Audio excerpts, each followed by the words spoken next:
स्वागत है आपका एडुटैप में। आज जो हम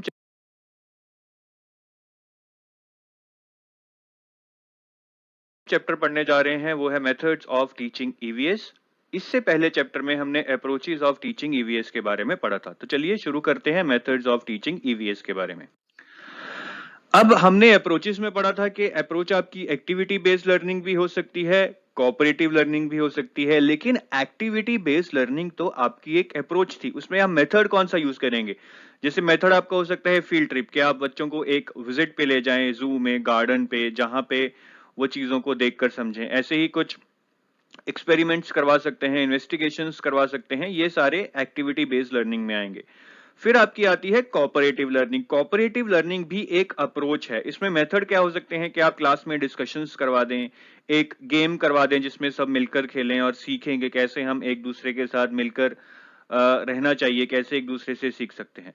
तो एक्टिविटी बेस्ड लर्निंग और कोऑपरेटिव लर्निंग हमारी अप्रोचेज है। इसके अंदर हम मेथड्स के बारे में पढ़ेंगे, जैसे एक्टिविटी बेस्ड के अंदर फील्ड ट्रिप या एक्सपेरिमेंट्स, कोऑपरेटिव लर्निंग के अंदर जैसे डिस्कशंस और गेम्स। तो इन डिफरेंट मेथड्स के बारे में अब हम पढ़ेंगे। तो चलिए देखते हैं कि डिफरेंट मेथड्स ऑफ लर्निंग हैं कौन कौन से। उससे पहले मैं आपको एक चीज बताना चाहूंगा। अभी हम मेथड्स ऑफ लर्निंग के बारे में डिस्कस करेंगे, पर टीचर ये कैसे डिसाइड करेगा कि कौन से मेथड को कब यूज करना है? अब इसका आंसर यही है कि लर्निंग स्टाइल, जो भी बच्चे का लर्निंग स्टाइल है उसके मुताबिक वो मेथड यूज करे। अगर बच्चे का लर्निंग स्टाइल विजुअल है तो मेथड ऐसा होना चाहिए कि बच्चे को चीजों को देखने को मिले, वो देखकर समझे। अगर बच्चे का लर्निंग स्टाइल फिजिकल या किनेस्थेटिक है तो मेथड ऐसा होना चाहिए कि बच्चा चीजों को टच करे, फील करे, क्योंकि इस स्टाइल में बच्चा चीजों को टच कर कर, फील कर कर, हाथ लगाकर सीखना चाहता है।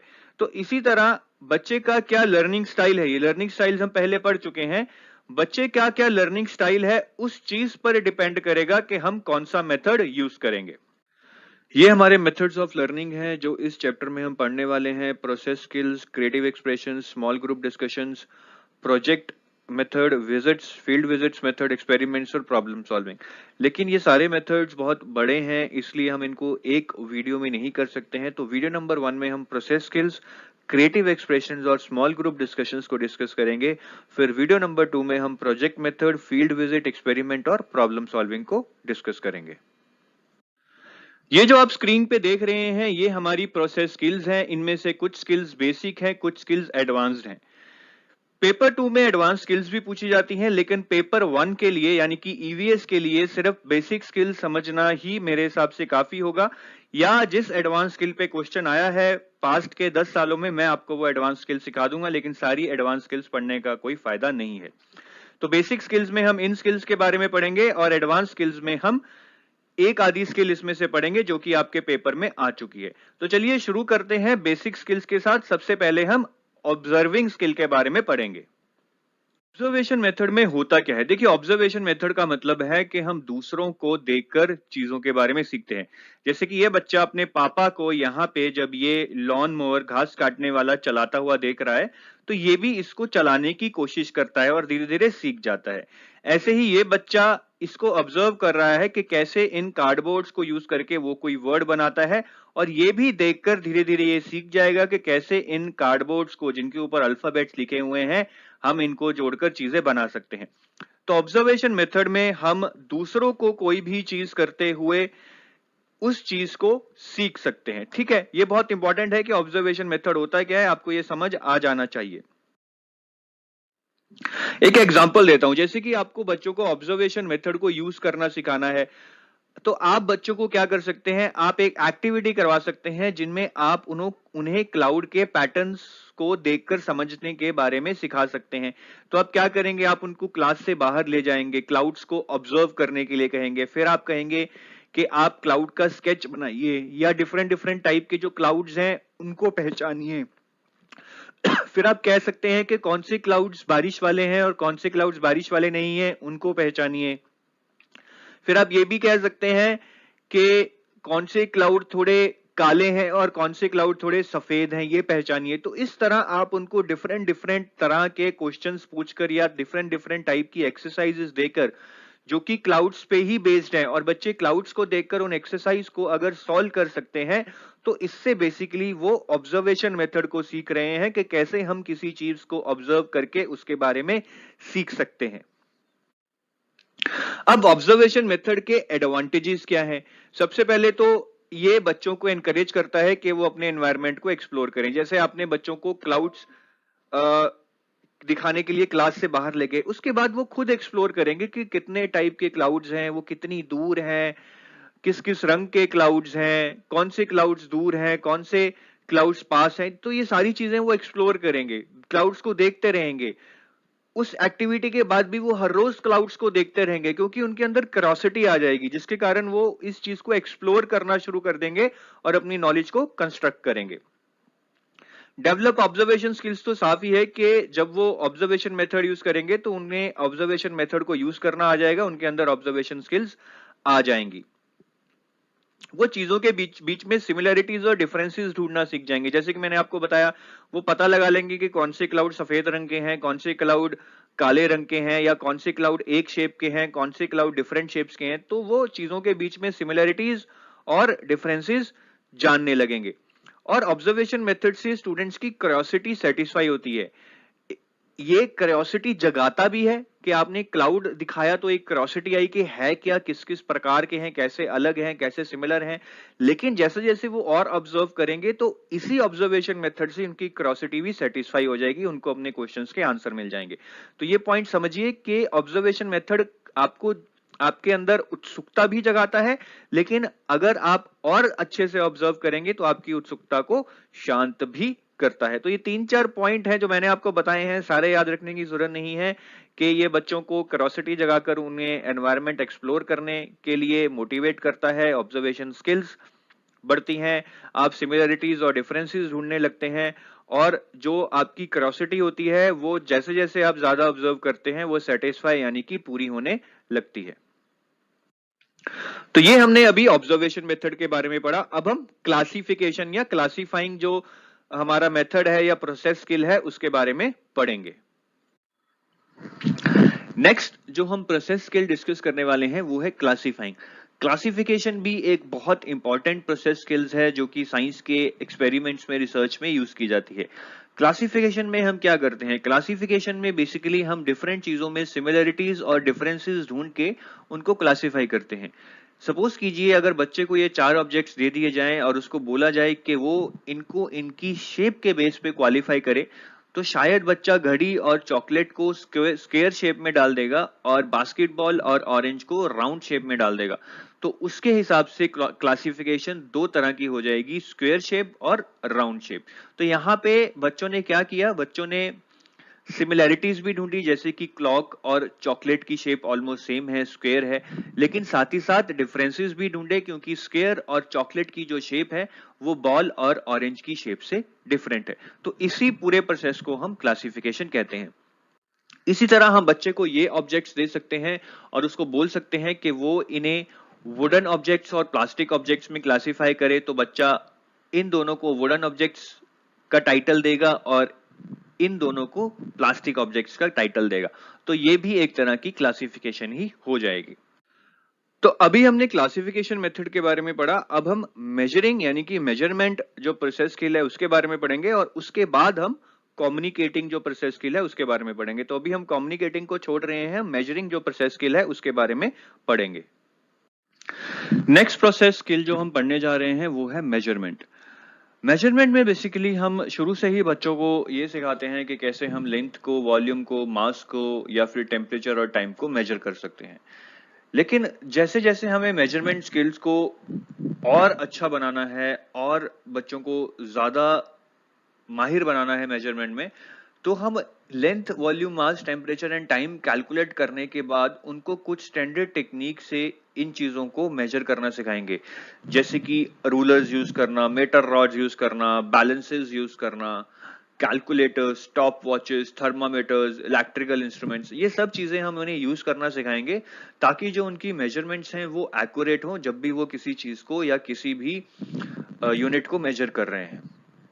ऐसा करने के बाद जो नेक्स्ट एडवांस स्टेज है मेजरमेंट में वो ये है कि हम बच्चों को एक यूनिट से दूसरे यूनिट में कन्वर्ट करना सिखाएं, जैसे कि miles to kilometres, kilometres to metres. Conversion बहुत जरूरी है क्योंकि डेली लाइफ में जब हम चीजों को मेजर करते हैं तो सब चीजों का एक यूनिट नहीं होता है, इसीलिए हमें एक यूनिट से दूसरे यूनिट में कन्वर्जन करना आना बहुत जरूरी है। लास्ट पॉइंट जो कि आपको शायद इतना इंपॉर्टेंट ना लगे लेकिन ये सबसे इंपॉर्टेंट पॉइंट है कि जब भी हम बच्चों को मेजरमेंट के बारे में सिखाते हैं तो कहीं ना कहीं उन्हें ये सिखाना बहुत जरूरी है कि उन्हें लाइफ में अप्रोक्सीमेशंस कैसे करनी है। कई बार हम चीजों को एक्यूरेटली मेजर नहीं कर पाते हैं या फिर जरूरत भी नहीं होती है, तब हमारी गट फील या हमारा हंच यूज होता है और हमें ये जानना बहुत जरूरी होता है कि कैसे हम चीजों के बारे में अप्रोक्सीमेशंस कर सकते हैं। क्योंकि जब आप एक्सपेरिमेंट्स कर रहे होते हैं तो आप शुरू में ही सब चीजों को मेजर नहीं कर सकते, आपको कुछ एजम्पशंस बनानी पड़ती हैं और वो एजम्पशंस आपकी अप्रोक्सीमेशंस के बेस पे ही बनती हैं। तो साइंस में एक्सपेरिमेंट्स करते हुए एक्यूरेसी तो जरूरी है ही, साथ में अप्रोक्सीमेशन की स्किल होना भी बहुत ज्यादा जरूरी है। तो अभी हमने मेजरमेंट प्रोसेस स्किल के बारे में पढ़ा, अब हम कम्युनिकेशन प्रोसेस स्किल के बारे में पढ़ेंगे। नेक्स्ट जो हम प्रोसेस स्किल डिस्कस करने वाले हैं वो है कम्युनिकेशन। देखिए, कम्युनिकेशन आपकी एंड यूजर पे डिपेंड करती है कि आपका एंड यूजर कौन है। फॉर एग्जाम्पल, अगर आप कोई रिपोर्ट लिख रहे हैं और आपके एंड यूजर साइंटिस्ट है, मतलब जो लोग आपकी रिपोर्ट पढ़ेंगे वो साइंटिस्ट होंगे, तो आपकी रिपोर्ट की लैंग्वेज शायद बहुत ज्यादा टेक्निकल होगी और आपकी रिपोर्ट का कंटेंट भी, क्योंकि वो साइंटिफिक रिसर्च से रिलेटेड है, बहुत अलग होगा। लेकिन सपोज कीजिए अगर आप एक यूजर मैनुअल लिख रहे हैं किसी मोबाइल फोन के लिए जिसको पढ़ के लोग मोबाइल फोन को चलाना सीख जाएं, तो इस यूजर मैनुअल को बेसिकली एक एंड कंज्यूमर पढ़ेगा जो कि मोबाइल फोन लेगा। ये एंड कंज्यूमर शायद साइंटिस्ट जैसा इंटेलिजेंट ना हो, उनके जैसा एक्टिव ना हो, वाइब्रेंट ना हो। तो यूजर मैनुअल बहुत आसान लैंग्वेज में होना चाहिए जिसको कि कोई भी समझ पाए। तो आप देख सकते हैं कि कैसे एंड यूजर पे डिपेंडेंट होती है आपकी कम्युनिकेशन। अगर आपका एंड यूजर हाई एंड है तो आपकी रिपोर्ट भी शायद हाई एंड होगी, उसमें बहुत ज्यादा टेक्निकल जार्गन्स होंगे, टेक्निकल एनालिसिस होंगे।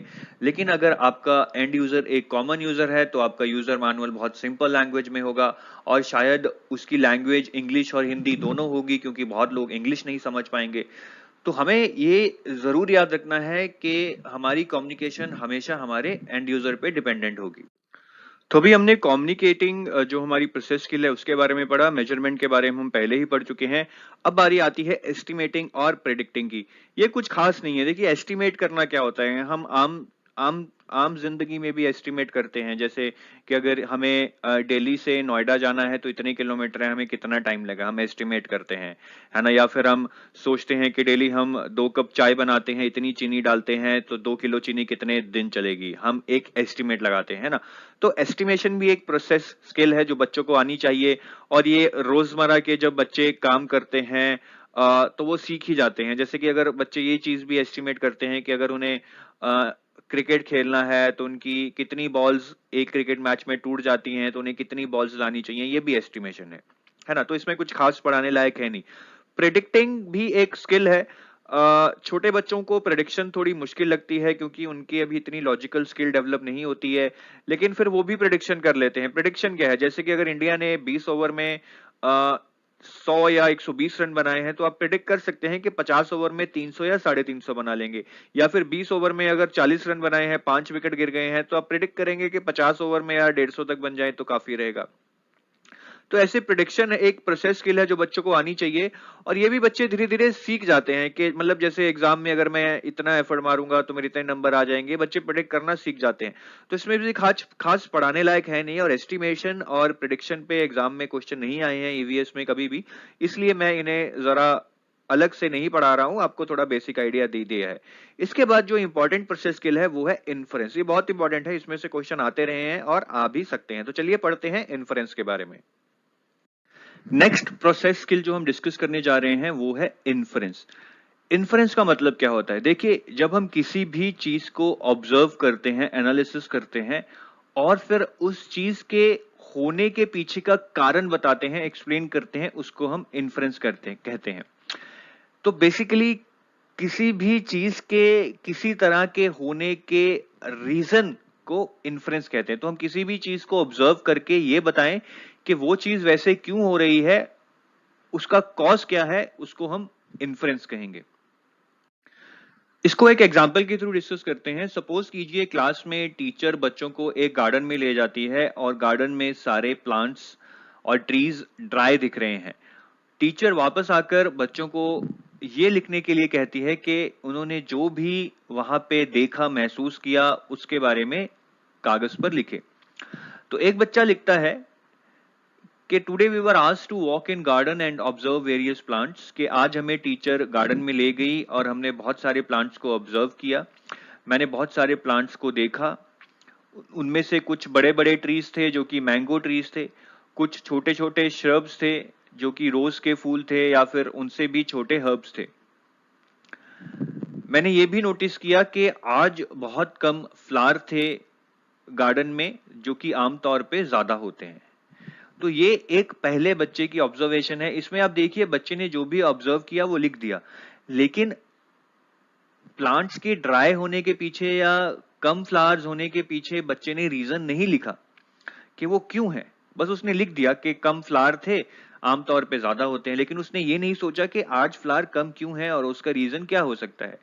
जबकि दूसरा बच्चा, उसने अपनी डायरी में लिखा, When I walked today in a garden, I noticed that most of plants and trees were without flowers and fruits. कि आज जब मैं गार्डन में गई तो मैंने देखा कि ज्यादातर ट्रीज और प्लांट्स पे फ्लावर्स या फ्रूट्स नहीं थे। इसका कारण शायद ये हो सकता है कि आजकल बहुत गर्मी है और सन बहुत तेजी से चमक रहा है और पिछले 2-3 महीनों में कोई बारिश भी नहीं हुई है। ग्रास में, जो गार्डन में ग्रास है वो भी ब्राउन हो चुकी है और वो भी इतनी हरी नहीं दिख रही है जितनी कि वो आमतौर पे होती है।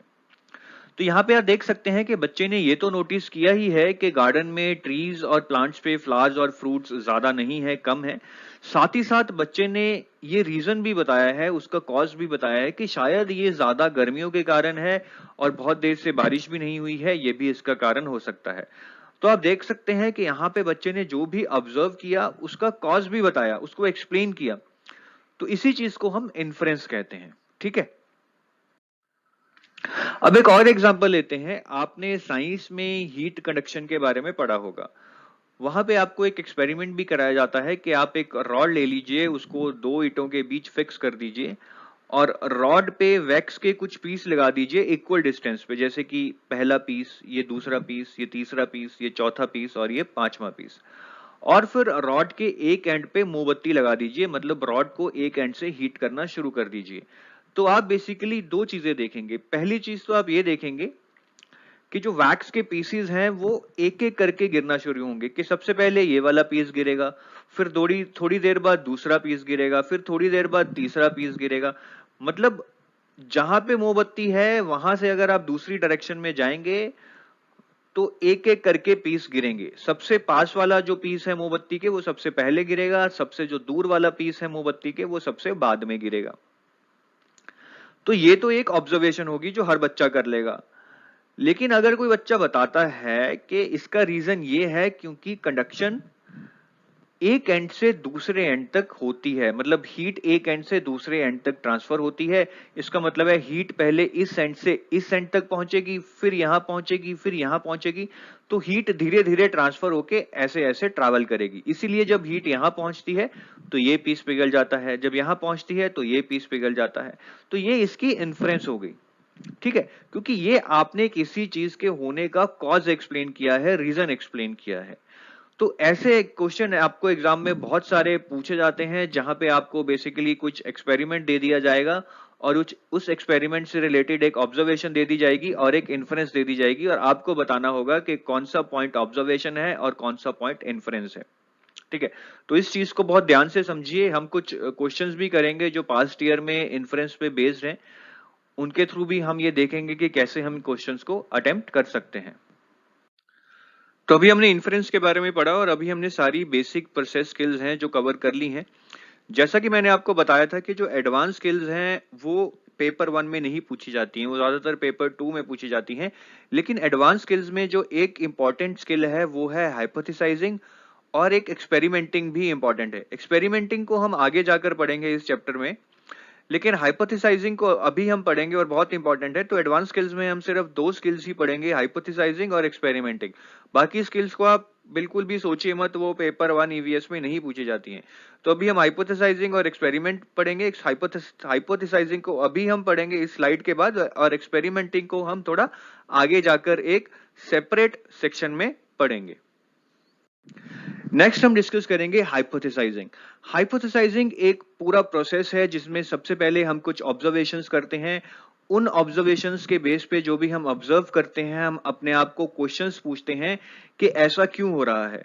फिर हम कुछ गेसेस लगाते हैं कि ऐसा इसलिए हो रहा है क्योंकि वैसा होगा या वैसा होगा।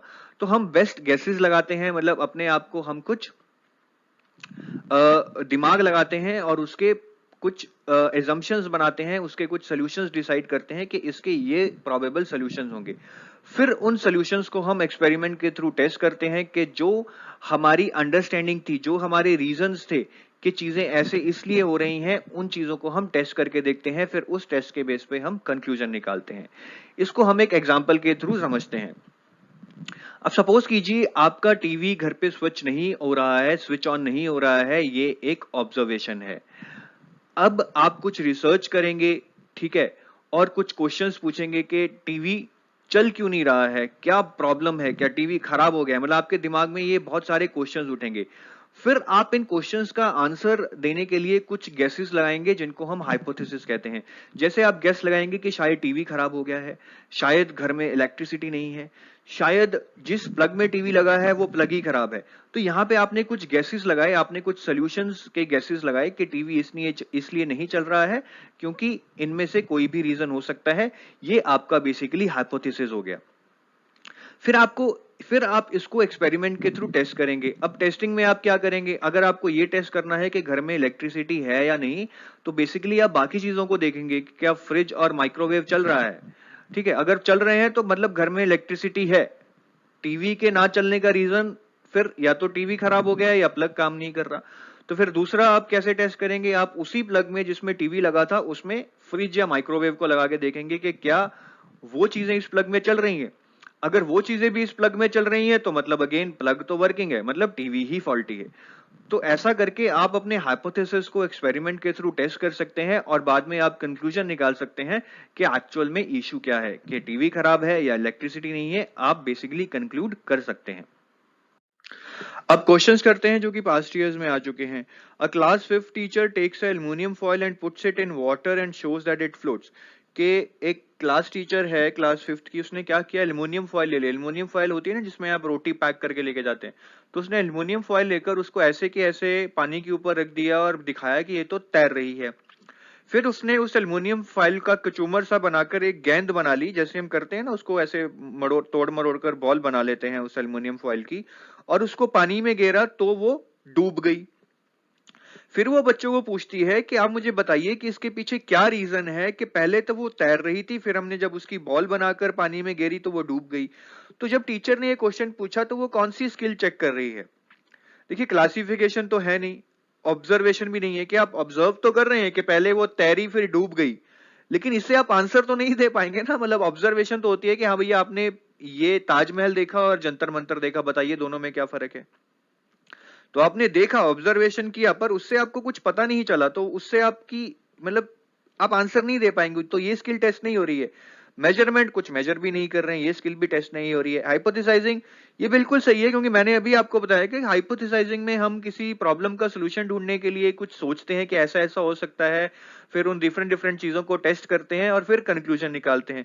तो यहां भी बच्चों को ऐसा ही करना पड़ेगा। इस क्वेश्चन का आंसर देने के लिए उनको बहुत सोचना पड़ेगा, बहुत सारी चीजें ट्राई करनी पड़ेगी, तभी वो इस क्वेश्चन का आंसर दे पाएंगे। तो यहाँ पे जो चीज या स्किल टेस्ट हो रही है वो है हाइपोथेसाइजिंग। तो इसका आंसर है ऑप्शन नंबर 4। नेक्स्ट क्वेश्चन करते हैं। A class 5th teacher and students each grow a rajma plant in their respective plots. Every 2 days they checked its length and noted it. After 3 weeks, all of them deposited their results through graphs. The process skills being emphasized in task are कि class 5th के students ने एक rajma plant लगाया अपने अपने plots में। उसको हर 2 दिन बाद वो मेजर करते थे कि उसकी लेंथ क्या है और उसको नोट करते थे। और 3 दिन बाद फिर उन्होंने जो भी उन्होंने डेटा नोट किया था उसको जोड़कर मतलब उस डेटा को एनालाइज कर एक फाइनल उन्होंने अपनी रिपोर्ट बनाई, ग्राफ्स बनाई कि प्लांट कैसे कैसे हर वीक में कितना कितना बढ़ा। तो ये जो हमने टास्क दिया बच्चों को, इसमें उनकी कौन सी प्रोसेस स्किल्स डेवलप हो रही है? बहुत आसान है। देखिए, सबसे पहले तो वो क्या कर रहे हैं, हर दो दिन के बाद मेजर कर रहे हैं कि प्लांट की लेंथ कितनी हो गई है, तो वो मेजरमेंट कर रहे हैं। तो मेजरमेंट तो इसका आंसर है ही। और अगर आप देखेंगे मेजरमेंट सिर्फ ऑप्शन नंबर 4 में है। और उसके बाद उन्होंने मेजर करके रिजल्ट्स को ग्राफ्स के थ्रू रिपोर्ट में जो बताया वो कम्युनिकेशन है। तो इसका आंसर ऑप्शन नंबर 4 होगा, measuring and communicating. Next question करते हैं, teaching of EVS should encourage process skills which are the core of inquiry based hands on learning, which one of the following is not a such skill? Basically question ये है कि इनमें से कौन सी एक process based skill नहीं है। बहुत आसान है, मैंने अभी आपको सारी प्रोसेस बेस्ड स्किल सिखाई थी, उसमें डिटर्मिनेशन कहीं नहीं आती है, तो इसका आंसर डिटर्मिनेशन होगा, यानी कि ऑप्शन नंबर 1। नेक्स्ट क्वेश्चन करते हैं, a class 5th teacher provides her students with a Neem leaf and a mango leaf and ask them in which they are similar and different from each other. Which one of the following process skills will be used in answering this question? बहुत आसान है कि class 5th की एक teacher अपने बच्चों को एक नीम का पत्ता दे देती है और एक आम के पेड़ का पत्ता दे देती है और उन्हें पूछती है कि दोनों में आपस में क्या डिफरेंस है और क्या सिमिलैरिटीज हैं। ये जो टीचर ने टास्क करवाया है, इसमें कौन सी प्रोसेस स्किल यूज हो रही है?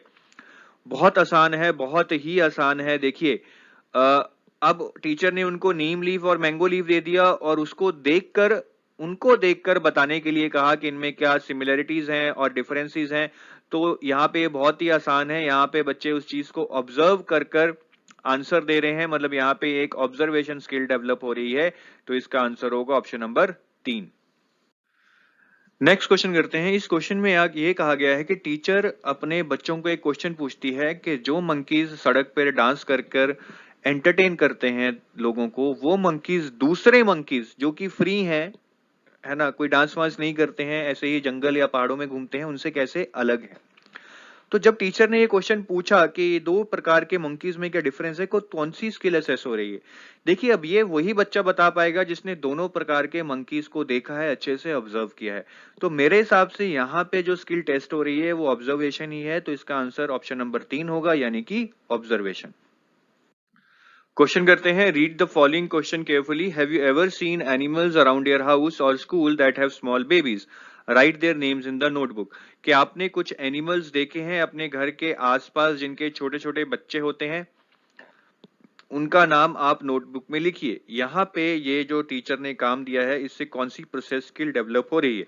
अब टीचर ने काम क्या दिया है कि आप वो एनिमल्स जो आपके घर या स्कूल के आसपास हैं और जिनके छोटे छोटे बच्चे हैं, उनको ढूंढिए और उनके नाम लिखिए। तो यहाँ पे कौन सी स्किल डेवलप हो रही है? ऑब्वियसली ऑब्जर्वेशन एंड रिकॉर्डिंग, क्योंकि आप किसी चीज को देखकर ऑब्जर्व कर रहे हैं, फिर उसको रिकॉर्ड कर रहे हैं या कम्युनिकेट कर रहे हैं, एक ही बात है। मतलब आप ऑब्जर्वेशन करके उसको नोट करना या रिकॉर्ड करना सीख रहे हैं। तो यहाँ पे इसका आंसर होगा ऑप्शन नंबर 3। बहुत ही बेसिक क्वेश्चन है, कॉमन सेंस से भी किया जा सकता है। तो अभी हमने सारी प्रोसेस स्किल्स के बारे में पढ़ा और उनसे जुड़े कुछ क्वेश्चन किए। अब हम क्रिएटिव एक्सप्रेशंस के बारे में पढ़ेंगे। अब क्रिएटिव एक्सप्रेशंस का मतलब क्या है? देखिए, क्रिएटिव एक्सप्रेशंस का मतलब है कि आप बच्चों को कुछ ऐसी चीजें करवाएं जिनसे उनके अंदर क्रिएटिविटी डेवलप हो। क्रिएटिविटी क्या होती है? मतलब कोई भी ड्राइंग करना, पेंटिंग करना, म्यूजिक, डांस, ये सब कुछ क्रिएटिविटी के अंडर आता है। ठीक है, तो इनसे भी बच्चों के अंदर लर्निंग होती है, खास करके क्रिएटिविटी डेवलप होती है, जो कि हमारी लाइफ में बहुत ज्यादा जरूरी है। तो आपके दिमाग में क्वेश्चन ये आ रहा होगा कि क्रिएटिव एक्सप्रेशंस, मतलब बच्चों को अगर हम कुछ क्रिएटिव चीजें करवाएंगे तो वो सीखेंगे क्या? कुछ मैथ साइंस मतलब मैथ साइंस तो नहीं सीख पाएंगे। लेकिन देखिए, क्रिएटिव एक्सप्रेशन से शायद आप कोई सब्जेक्ट ना सीख पाए, लेकिन आपके अंदर एक क्रिएटिविटी डेवलप होगी जो बाकी सब्जेक्ट्स में भी आपकी हेल्प करेगी। मैथ्स में अगर आपको कोई इनोवेटिव या क्रिएटिव सोल्यूशन ढूंढना है, वो आप तभी ढूंढ पाएंगे अगर आपके अंदर क्रिएटिविटी है। तो क्रिएटिव एक्सप्रेशंस वाला मेथड यूज करने का मेन रीजन यही है कि बच्चों के अंदर क्रिएटिविटी डेवलप हो। तो क्रिएटिव एक्सप्रेशंस में हम क्रिएटिविटी कैसे डेवलप कर सकते हैं? बच्चों को राइटिंग के थ्रू, मतलब बच्चों को हम पोइट्री लिखने के लिए बोलें, सॉन्ग्स, ड्रामाज, स्टोरीज और एसेज लिखने के लिए बोलें। जब बच्चे ये चीजें लिखेंगे तो उनके अंदर क्रिएटिविटी आएगी। फिर आर्ट्स, हम बच्चों को पेंटिंग सिखा सकते हैं, कोलाज बनाना सिखा सकते हैं, फोटोग्राफ्स लेना सिखा सकते हैं, पोस्टर्स, बैनर्स बनाना सिखा सकते हैं। ये सब भी क्रिएटिव एक्सप्रेशंस के अंडर आते हैं, जिससे बच्चों में क्रिएटिविटी डेवलप होती है। फिर म्यूजिक, म्यूजिक तो अपने आप में क्रिएटिव है। आप देखिए, अगर आप म्यूजिक को कंपोज कर सकते हैं, नई नई धुनें बना सकते हैं, तो उससे अच्छा क्या होगा। फिर डांस भी एक क्रिएटिव फॉर्म है, जिसमें आप नॉन वर्बल होते हैं, मतलब आप कुछ बोलते नहीं है, लेकिन सिर्फ बॉडी मूवमेंट से आप अपने आप को एक्सप्रेस करते हैं, अपनी क्रिएटिविटी को एक्सप्रेस करते हैं। तो ये कुछ चीजें हैं जिनके थ्रू बच्चों में क्रिएटिविटी डाली जा सकती है, उनको क्रिएटिव बनाया जा सकता है। तो क्रिएटिव एक्सप्रेशंस मेथड का यूज बेसिकली बच्चों के अंदर क्रिएटिविटी डेवलप करने के लिए किया जाता है। अभी मैंने आपको बताया कि क्रिएटिव एक्सप्रेशंस डेवलप करने के लिए आप बच्चों को स्टोरीज, प्लेज, सॉन्ग्स, पोइट्री लिखने के लिए कह सकते हैं। लेकिन बच्चों से लिखवाने की बजाय अगर आप बच्चों को स्टोरीज सुनाएंगे, उससे भी बच्चों में क्रिएटिविटी डेवलप होगी, है ना। अगर हम किसी क्रिएटिव चीज को देखेंगे, सुनेंगे, उसको फील करेंगे, तो उससे भी हमारे अंदर क्रिएटिविटी डेवलप होती है। तो क्रिएटिव एक्सप्रेशंस में आप बच्चों से तो करवा ही सकते हैं राइटिंग या म्यूजिक या डांस, लेकिन साथ साथ आप बच्चों को कुछ अच्छी स्टोरीज भी सुना सकते हैं, जो कि थोड़ी हटकर स्टोरीज हो, जिससे बच्चों में क्रिएटिविटी डेवलप होगी। स्टोरीज सुनाकर पढ़ाने के और भी फायदे हैं कि स्टोरीज आपको एक कॉन्टेक्स्ट सेट करने में हेल्प करती है, कि जैसे अगर आप राजस्थान में पढ़ा रहे हैं, तो आप वहां के लोकल एनवायरनमेंट को स्टोरी में बुनकर उस स्टोरी को और अच्छा बना सकते हैं। स्टोरी सुनने से बच्चों में क्रिएटिविटी डेवलप होती है, ये तो मैं आपको बता ही चुका हूं। और जैसा कि मैंने आपको बताया कि स्टोरीज एक लोकल कॉन्टेक्स्ट सेट करती हैं, तो बेसिकली बच्चा अपने आसपास जो एनवायरनमेंट है, जो चीजें हो रही हैं, उनसे रिलेट कर पाता है। ऐसे ही क्रिएटिव एक्सप्रेशंस डेवलप करने के लिए, मतलब क्रिएटिविटी डेवलप करने के लिए आप बच्चों को रोल प्ले भी करवा सकते हैं।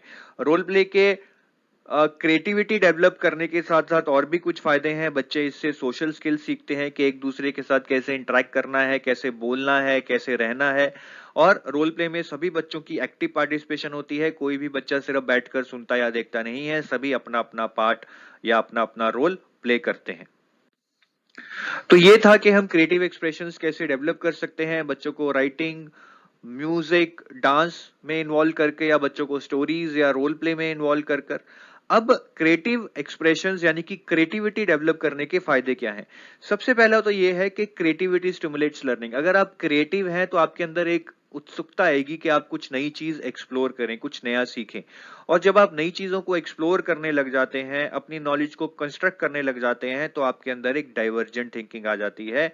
और डाइवर्जेंट थिंकिंग होनी एक बहुत बड़ा मैं क्या बोलूं आपको कि वरदान है। हर बच्चे में डाइवर्जेंट थिंकिंग नहीं होती है। तो अगर आप में डाइवर्जेंट थिंकिंग डेवलप हो गई है, तो उस जैसी कोई चीज नहीं है। नेक्स्ट जो क्रिएटिव एक्सप्रेशन का फायदा है कि आप क्रिएटिविटी को अपने एनवायरमेंटल या सोशल कल्चरल इश्यूज को सॉल्व करने के लिए कैसे यूज कर सकते हैं। देखिए, अगर बच्चा क्रिएटिव है, तो जो भी हमारे एनवायरमेंट में इश्यूज हैं, उनको सॉल्व करने के लिए बच्चा बहुत इनोवेटिव सॉल्यूशंस निकाल सकता है। जैसे कि एक बहुत कॉमन सी प्रॉब्लम है कि जो हमारे शहरों में लाइट्स लगी होती हैं, बड़े बड़े शहरों में, वो दिन चढ़ने पर भी 6-7 बजे तक जलती रहती हैं, कोई उन्हें बुझाता नहीं है। तो इसका कोई इनोवेटिव सोल्यूशन निकाला जा सकता है, क्रिएटिव सोल्यूशन निकाला जा सकता है कि ये लाइट्स जैसे ही सूरज की रोशनी पड़े, ये लाइट्स अपने आप बंद हो जाएं, जैसे ही सूरज की रोशनी जाए, ये लाइट्स अपने आप चालू हो जाएं, ताकि जरूरत पड़ने पर ही ये लाइट्स चलें। ठीक है। तो इस तरह से अगर आप बच्चों में क्रिएटिविटी डेवलप कर देंगे, तो फर्दर वो आगे जाकर जो भी हमारे इश्यूज हैं, उनके लिए कुछ इनोवेटिव क्रिएटिव सॉल्यूशंस भी ढूंढ लेंगे, जिसको पूरे समाज से फायदा होगा। क्वेश्चन करते हैं, a teacher gives pictures of different animals to his students and asks them to colour the animals that do not live in their houses. The objective of this activity is to develop. कि teacher कुछ different different animals की pictures दे देती है अपने students को, और उनको बोलती है कि जो एनिमल्स आपके घर में नहीं रहते हैं, आप उसको कलर करें। इस एक्टिविटी का ऑब्जेक्टिव क्या है, मतलब इसमें कौन कौन सी स्किल डेवलप होगी या कौन कौन सी स्किल की असेसमेंट होगी। सबसे पहले तो बच्चे कलरिंग करेंगे, पेंटिंग करेंगे, तो क्रिएटिविटी तो मतलब डेवलप होगी ही होगी। तो ए तो आंसर है इसका। ऑब्जर्वेशन मुझे पक्का नहीं लग रहा है। क्लासिफिकेशन लेकिन जरूर है, क्योंकि क्वेश्चन है कि जो बच्चे जो जानवर आपके घर में नहीं रहते हैं, आपको उन्हीं को कलर करना है। तो बच्चे यहाँ पे क्लासिफिकेशन करना सीखेंगे, है ना, कि ये कुत्ता बिल्ली मेरे घर में रहते हैं, इनको मैं पेंट करूंगा, लेकिन शेर और हाथी मेरे घर में नहीं रहते हैं, इनको मैं पेंट नहीं करूंगा। तो बच्चा यहाँ पे क्लासिफिकेशन करना सीख रहा है कि कौन सी चीजें एक तरफ आएंगी, कौन सी चीजें दूसरी तरफ आएंगी। तो सी भी इसका आंसर है ही। और अगर मैं ए और सी देखूं तो वो मेरे सिर्फ ऑप्शन नंबर 1 और 2 में है, तो 3 और 4 तो आप काट ही दीजिए। अब 1 और 2 में ए और सी के अलावा एक में है D, data collection. Data collection कहां हो रहा है? यहाँ पे हम कोई डेटा नहीं कलेक्ट कर रहे हैं, तो ऑप्शन डी तो नहीं होगा। तो पहला ऑप्शन कट हो गया, बचता है 2। और कुछ ठीक भी लग रहा है, क्योंकि जब आप एनिमल्स को कलर कर रहे हैं जो आपके घर में नहीं रहते, तो आपकी ऑब्जर्वेशन स्किल भी कहीं ना कहीं यूज हो रही है, क्योंकि उन एनिमल्स को आपने घर में देखा है या नहीं, ये आपकी ऑब्जर्वेशन पे डिपेंड करता है। तो इसका सही आंसर होगा ए बी सी, यानी कि ऑप्शन नंबर 2। नेक्स्ट क्वेश्चन करते हैं। Stories are important aspect of teaching learning EVS in primary classes, which of the following is least appropriate reason for including story telling as pedagogy in EVS classroom? कि stories का EVS teaching learning में बहुत ज्यादा use किया जाता है, लेकिन इनमें से कौन सा एक लीस्ट अप्रोप्रिएट रीजन है कि हम स्टोरी टेलिंग को ईवीएस क्लासरूम में यूज करते हैं? तो क्वेश्चन ये है कि स्टोरी टेलिंग को हम ईवीएस के क्लासरूम में बहुत बार यूज करते हैं, तो कुछ रीजंस के लिए करते होंगे। तो क्वेश्चन ये पूछा गया है कि इनमें से कौन सा एक लीस्ट रीजन है जिसके लिए हम स्टोरीज क्लासरूम में यूज करते हैं, मतलब इनमें से कौन सा रीजन है जो स्टोरी यूज करने की वजह नहीं है। Stories cut across various subject areas, हो सकता है कि स्टोरीज से हम डिफरेंट सब्जेक्ट एरियाज को टच कर सकते हैं, इसलिए हम स्टोरीज का यूज करते हैं।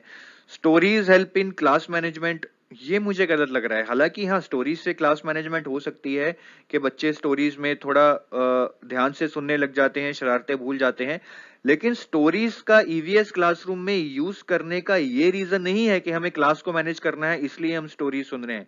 क्लास को मैनेज करने के लिए तो और भी बहुत तरीके हैं, तो फिर हम स्टोरीज ही क्यों यूज करेंगे? तो मेरे हिसाब से दूसरा ऑप्शन सही रीजन नहीं है स्टोरीज यूज करने का। और यहां पे भी यही पूछा है लीस्ट अप्रोप्रिएट, मतलब कौन सा एक तरह से रीजन नहीं है ईवीएस की क्लास में स्टोरीज यूज करने का। तो मेरे हिसाब से तो इसका सही आंसर ऑप्शन नंबर 2 होगा। क्वेश्चन करते हैं, poems and stories are effective in transacting the themes of EVS, this is because poems and stories, कि जो पोइम्स एंड स्टोरीज हैं वो ईवीएस के थीम्स को समझाने के लिए बहुत महत्वपूर्ण रोल प्ले करती हैं। ऐसा क्यों है? Because stories and poems can be rich depictions of child environment, बिल्कुल सही है, क्योंकि स्टोरीज से हम चाइल्ड के एनवायरनमेंट को बहुत अच्छे से डिपिक्ट कर सकते हैं, उसके एनवायरनमेंट से हम जुड़ सकते हैं। Can provide contextual learning environment, ये भी बहुत सही है, क्योंकि स्टोरीज को हम लोकल कंटेक्स्ट में, अगर आप राजस्थान में, आप तो राजस्थान के इर्द गिर्द कोई स्टोरी बुनकर बच्चे को सुना देंगे, जिससे बच्चे के जो लोकल एनवायरनमेंट है उसका एक टेस्ट आ जाएगा स्टोरी में, और बच्चा अपने एनवायरनमेंट के साथ उस स्टोरी में जुड़ने लगेगा। तो ये भी बिल्कुल सही है। Can explain various abstract concepts effectively, के जो स्टोरीज हैं उनका हम यूज इसलिए करते हैं क्योंकि स्टोरीज को यूज करके हम एब्स्ट्रैक्ट कॉन्सेप्ट्स को आसानी से एक्सप्लेन कर सकते हैं। कुछ हद तक शायद सही है, लेकिन देखते हैं आगे। Can nurture creativity and aesthetic sense, ये तो बिल्कुल सही है कि स्टोरीज या पोइम्स के थ्रू हमारे अंदर क्रिएटिविटी आती है। तो मेरे हिसाब से ए, बी और डी तो पक्का है, और यहाँ पे ए, बी और डी ऑप्शन नंबर 2 में दिए हुए हैं। ऑप्शन नंबर 1 ए और बी है, लेकिन डी तो पक्का है। तो मेरे हिसाब से इसका आंसर ए, बी, डी ही है। बेसिकली पोइम्स एंड स्टोरीज को ईवीएस की क्लास में यूज किया जाता है। हाँ, उससे हम एब्स्ट्रैक्ट कंसेप्ट्स को भी थोड़ा बहुत शायद समझा सकते हैं आसानी से, लेकिन एब्स्ट्रैक्ट कंसेप्ट्स को बोलकर समझाने से अच्छा ज्यादा होता है कि आप बच्चे को उस एब्स्ट्रैक्ट कंसेप्ट के पीछे कोई पिक्चर दिखाएं, कोई वीडियो दिखाएं। जैसे कि अगर आप सोलर सिस्टम के बारे में पढ़ा रहे हैं, तो जब तक आप बच्चे को सोलर सिस्टम की वीडियो या पिक्चर नहीं दिखाएंगे वो समझ नहीं पाएगा। ठीक है, तो पोइम्स और स्टोरीज के थ्रू एब्स्ट्रैक्ट कंसेप्ट को समझाना कहीं कहीं आसान हो सकता है, पर इतना आसान नहीं है। वो वीडियोस या पिक्चर्स के थ्रू ही बेटर समझ आता है। तो सी ऑप्शन इसीलिए हमारा आंसर में नहीं था, ये गलत था, इसीलिए ए, बी, डी इसका सही आंसर है, यानी कि इसका आंसर है ऑप्शन नंबर 2। नेक्स्ट क्वेश्चन करते हैं, poems and stories have been included in EVS text books for primary stage in order to, के पोइम्स एंड स्टोरीज को प्राइमरी स्टेज में ईवीएस की टेक्स्ट बुक्स में क्यों इंक्लूड किया गया है? टू डेवलप लिटरेरी स्किल्स ना, बच्चों में लिटरेरी स्किल्स डेवलप करने का हमारा मकसद ही नहीं होता है। Provide fun and enjoyment in learning the subject, ये मेरे हिसाब से सही है, क्योंकि स्टोरीज के थ्रू बच्चे एंगेज होते हैं, फन करते हैं, एंजॉय करते हैं, जिसके कारण वो सब्जेक्ट को एंजॉय करने शुरू कर देते हैं। Enhance understanding of fundamental concepts, ये भी सही है कुछ हद तक। तो दूसरा और तीसरा ऑप्शन में थोड़ा कंफ्यूजन है। Have a change in routine and monotony of presentation of content, के उनके एक मोनोटोनस जो रूटीन है उसमें चेंज लाने के लिए स्टोरीज एंड पोइम्स इंक्लूड की गई हैं। ये आंसर नहीं है। मोनोटोनस रूटीन में चेंज लाने के लिए तो बहुत सारी एक्टिविटीज हैं, फील्ड विजिट्स हैं, वो करवाए जाते हैं, तो ये इसका आंसर नहीं है। तो मुझे तो दूसरे और तीसरे ऑप्शन में कंफ्यूजन हो रहा है कि दूसरे और तीसरे में से क्या आएगा, लेकिन जो आपकी ऑफिशियल की है उसमें ऑप्शन नंबर 2 दे रखा है कि पोइम्स और स्टोरीज को इसलिए इंक्लूड किया गया है ताकि बच्चे क्लास में फन करें, एंजॉय करें, सब्जेक्ट को उससे सब्जेक्ट से दूर ना भागें, इसलिए इंक्लूड किया गया है। तो मेरे हिसाब से ये इसका आंसर सही है। अगर यहाँ पे क्रिएटिविटी होता कि बच्चों में क्रिएटिविटी पैदा होती है तो हम वो मार्क कर देते, लेकिन क्रिएटिविटी यहाँ नहीं है, तो मेरे हिसाब से इसका आंसर ऑप्शन नंबर 2 ही होगा, जबकि तीसरा भी गलत नहीं है, लेकिन हम इसका आंसर ऑप्शन नंबर 2 लेकर चलेंगे। नेक्स्ट क्वेश्चन करते हैं, while teaching the topic on water in our EVS classroom, Anjali organizes role play on different sources of water and individual actions to conserve water. The activity is primarily aimed at, कि Anjali class में water का topic पढ़ा रही है, फिर वो class में एक रोल प्ले ऑर्गेनाइज करती है कि वाटर के डिफरेंट सोर्सेज क्या हैं और वाटर को सेव करने के कौन से अलग अलग तरीके हैं। ये रोल प्ले जो टीचर करा रही है इस एक्टिविटी के पीछे क्या मेन एम है? Improving the social skills of students, कुछ हद तक सही है कि इससे सोशल स्किल्स इंप्रूव होंगी, बच्चे एक दूसरे से इंटरेक्ट करना सीखेंगे। Breaking the monotony in process of learning, ये भी सही लग रहा है भैया कि रोल प्ले करेंगे तो अपनी बुक से जो बोर हो चुके होंगे उससे कुछ हटकर उन्हें सीखने को मिलेगा। Ensure active participation of students in the process of learning, के स्टूडेंट्स जब रोल प्ले करेंगे तो एक्टिवली पार्टिसिपेट करेंगे लर्निंग के प्रोसेस में, है ना, क्योंकि रोल प्ले में आप ये नहीं है कि क्लास में बैठकर सुन रहे हैं, सो रहे हैं, आपको रोल प्ले में पार्टिसिपेट करना पड़ेगा, तो एक एक्टिव पार्टिसिपेशन होगी, तो ये भी सही है। Enhancing students knowledge on sources of water, ये इसका मकसद नहीं है। तो मेरे हिसाब से पहला, दूसरा, तीसरा तीनों सही है, लेकिन दूसरा कुछ खास नहीं है। तो रोल प्ले से एक तो हमारी सोशल स्किल्स डेवलप होती है, एक हमारी एक्टिव पार्टिसिपेशन होती है। तो पहले और तीसरे में से अब कंफ्यूजन है कि कौन सा आंसर होगा, लेकिन मेरे हिसाब से तीसरा ऑप्शन ज्यादा सही है, क्योंकि रोल प्ले से एक एक्टिव पार्टिसिपेशन होगी आपके लर्निंग के प्रोसेस में। सोशल स्किल्स आएंगी, लेकिन improving social skills of students के लिए तो आप कुछ गेम भी खिला सकते थे, लेकिन आपने बेसिकली बच्चों को कुछ लर्न भी कराना है वाटर के ऊपर। तो यहाँ पे active participation in process of learning दिया है, जबकि यहाँ पे लर्निंग नहीं यूज किया गया है। तो मेरे हिसाब से तो यहाँ पे सही ऑप्शन ऑप्शन नंबर 3 है कि रोल प्ले से बच्चे एक्टिवली पार्टिसिपेट करेंगे लर्निंग के प्रोसेस में और अच्छे से चीजों को सीखेंगे। नेक्स्ट क्वेश्चन करते हैं, Which of the following is not an objective of including poems and stories in EVS textbooks? के EVS की टेक्स्ट बुक में पोइम्स एंड स्टोरीज जो इंक्लूड की गई हैं, इनमें से कौन सा रीजन नहीं है उनको इंक्लूड करने का? कौन सा रीजन नहीं है? To develop interest in the subject, ये तो है कि सब्जेक्ट को इंटरेस्टिंग बनाने के लिए ही पोइम्स एंड स्टोरीज इंक्लूड की गई हैं, तो मेरे हिसाब से पहला ऑप्शन तो सही है, तो इसका आंसर नहीं हो सकता। To have a change in routine and monotonous content, कि ताकि बच्चे रोजमर्रा की जिंदगी से जब बोर हो जाए तो पोइम्स एंड स्टोरी सुनकर उनको लगे कि उनकी जिंदगी में कोई चेंज आ गया है, ये रीजन नहीं है, क्योंकि बच्चे बोर नहीं होते हैं ईवीएस पढ़ते हुए, उनको बहुत सारी एक्टिविटीज, एक्सपेरिमेंट्स, फील्ड विजिट्स करवाई जाती हैं। तो ये रीजन नहीं है पोइम्स और स्टोरीज इंक्लूड करने का कि बच्चों को अपने रोजमर्रा की जो एक मोनोटोनस, मतलब एक आम सी जिंदगी है, उससे चेंज मिलता है ना, ऐसा कुछ चेंज नहीं मिलता है और ये उसका उद्देश्य भी नहीं है।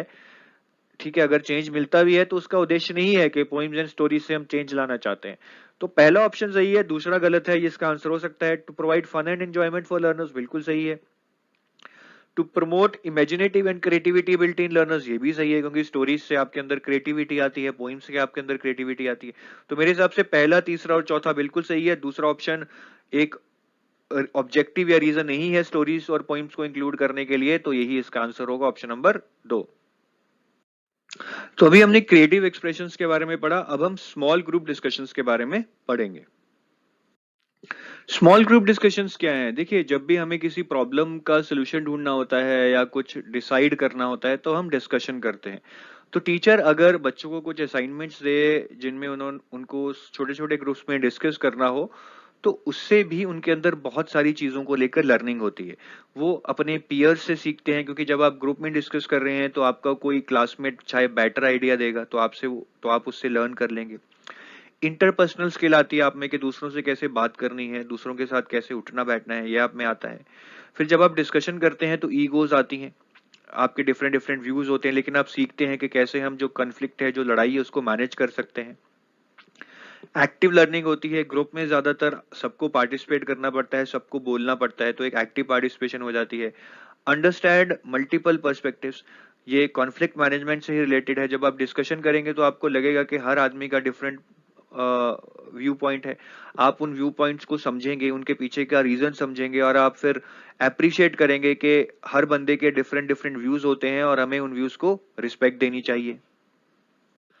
ग्रुप डिस्कशंस में आप बच्चों को कुछ कॉम्प्लेक्स क्वेश्चंस दे देते हैं डिस्कस करने के लिए, जैसे is circus or cruelty to animals, should fast food be sold in school canteen और नॉट, रोड्स और parks, what does our city need the most. तो ये ऐसे क्वेश्चन है जिनका कोई स्ट्रेट फॉरवर्ड आंसर नहीं है, इन पे बहुत लंबी लंबी डिस्कशन हो सकती है ना। कुछ लोग बोलेंगे कि रोड्स होनी चाहिए, कुछ लोग बोलेंगे कि पार्क्स होने चाहिए, फिर ऐसे ही कुछ लोग बोलेंगे कि कैंटीन में फास्ट फूड होना जरूरी है, कुछ लोग बोलेंगे फास्ट फूड होना जरूरी नहीं है। यहाँ पे हर व्यक्ति का अलग अलग पर्सपेक्टिव होगा, तो बच्चे जब डिस्कस करेंगे तो वही चीजें सीखेंगे, कॉन्फ्लिक्ट मैनेजमेंट, ठीक है, different view points of others, दूसरों के साथ कैसे बात करनी है, कैसे उठना बैठना है, ये सारी चीजें बच्चे एक ग्रुप डिस्कशन में सीखेंगे। और ग्रुप डिस्कशन में बच्चे ये भी सीखते हैं कि जब उनको ऐसी प्रॉब्लम्स दी जाती हैं, ऐसे क्वेश्चंस दी जाते हैं, तो उनका कोई सिंगल सोल्यूशन नहीं होता है हाँ या ना में, है ना। और हर बच्चा अपना अलग अलग व्यू पॉइंट देता है, अलग अलग सोल्यूशन देता है, और बहुत सारे out of the box solutions भी निकलते हैं जो कि शायद टीचर भी नहीं सोच सकता। ठीक है, तो इसी तरह ग्रुप डिस्कशन के ये फायदे तो हैं ही कि हम आपस में बोलना चालना, उठना बैठना, एक दूसरे की रिस्पेक्ट करना, एक दूसरे के व्यूज समझना सीख जाते हैं। साथ ही साथ ग्रुप डिस्कशंस में अगर सब मिलकर डिस्कशन करें, बहुत शांति से डिस्कशन करें, तो बहुत अच्छे कुछ सॉल्यूशंस भी निकल जाते हैं जो कि हम अकेले बैठकर नहीं सोच सकते हैं। ग्रुप डिस्कशंस में हम डिफरेंट बिलीव्स और कल्चर के लोगों के साथ जब डिस्कस करते हैं, उनके डिफरेंट डिफरेंट व्यू पॉइंट समझते हैं और उसके पीछे का रीजन समझते हैं कि इनका बिलीव्स और कल्चर ऐसा है, इसीलिए इनके डिफरेंट डिफरेंट व्यू पॉइंट्स हैं, डिफरेंट डिफरेंट इनकी थिंकिंग है। तो हम डाइवर्सिटी यानी कि अलग अलग प्रकार के कल्चर, उनके बिलीव्स को रिस्पेक्ट करना सीख जाते हैं। हम उनसे गुस्सा नहीं होते, घृणा नहीं करते कि ये ऐसा है, इसका व्यू ऐसा है, ये तो पागल है, नहीं, हम उनको रिस्पेक्ट करना सीख जाते हैं। लोगों के जो अलग अलग व्यूज हैं, अलग अलग उनकी जो थिंकिंग है, उनके अलग अलग कल्चर, रिलीजन या ट्रेडिशंस, कस्टम्स के कारण हम उनको रिस्पेक्ट करना सीख जाते हैं। क्वेश्चन करते हैं, a teacher organizes a group discussion on the topic saving water in class fifth, the purpose of organizing this discussion is, के टीचर क्लास में एक डिस्कशन कराती है saving water in class fifth, इस डिस्कशन के पीछे क्या पर्पज है? पहला है to give opportunity to all the students to speak, बिल्कुल सही है कि एक एक्टिव पार्टिसिपेशन हो, सारे बच्चे बढ़ चढ़कर बोलें, ठीक है, तो पहला ऑप्शन तो इसका एक रीजन है कि ये डिस्कशन क्यों करवाई जा रही है। टू डेवलप मल्टीपल पर्सपेक्टिव्स, ये भी सही है, ये तो मैं आपको बता ही चुका है कि डिस्कशन में हम एक दूसरे के व्यूज को, डिफरेंट थिंकिंग को रिस्पेक्ट करना सीख जाते हैं, और हमारे अंदर भी फिर डिफरेंट डिफरेंट पर्सपेक्टिव्स पैदा हो जाते हैं, तो ये भी सही है। टू मैनेज क्लासरूम इफेक्टिवली, ना कि हम क्लासरूम को मैनेज करेंगे, भैया क्लास में हल्ला ना हो इसलिए डिस्कशन करवा दो, ना ऐसा नहीं है। टू जज द स्टूडेंट्स को असेस करना है, ना। तो इसका आंसर ए और बी है, और ए और बी यहाँ पे ऑप्शन नंबर 4 में है, तो इसका आंसर होगा ऑप्शन नंबर 4। तो इस वीडियो में हमने प्रोसेस स्किल्स, क्रिएटिव एक्सप्रेशंस और स्मॉल ग्रुप डिस्कशंस के बारे में पढ़ा। नेक्स्ट वीडियो में हम जो बाकी बचे हुए हमारे मेथड्स ऑफ लर्निंग है, इनके बारे में पढ़ेंगे। थैंक यू गाइज, आपने ये वीडियो देखा। आई होप आपको ये वीडियो अच्छा लगा होगा और आपको ये टॉपिक अच्छे से समझ आ गया होगा। और प्लीज कुछ समझ नहीं आया है तो वीडियो को दोबारा से देखिए, और एंड में मैं यही कहूंगा, best of luck for your exam.